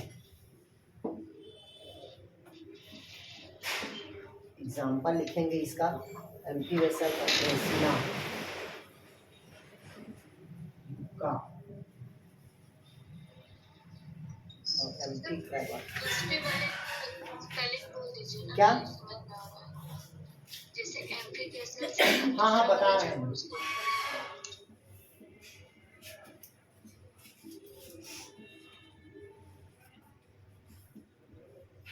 इधर देखिएगा, एम्फीबेसस और एम्फीक्राइबल। एम्फीबेसस मतलब होता है कि अंदर पे क्या होता है, फ्लोएम होगा, बाहर पे क्या रहेगा, जाइलम, तब इसे हम क्या कहते हैं, एम्फीबेसस कहते हैं। क्लियर हुआ? अंदर पे क्या है आपका फ्लोएम, बाहर क्या है, जाइलम, तब क्या कहलाएगा, एम्फीबेसस। एग्जाम्पल इस प्रकार का ड्रेसिना और युक्का में पाया जाता है, ड्रेसिना और युक्का पे। एम्फीक्राइबल अंदर की तरफ क्या रहेगा आपका, जाइलम, बाहर की तरफ क्या रहेगा आपका, फ्लोएम, तब इसे हम क्या कहते हैं, एम्फीक्राइबल। इसका एग्जाम्पल होता है हाइड्रोफिटिक प्लांट होता है, मतलब जलीय पौधों में पाया जाता है।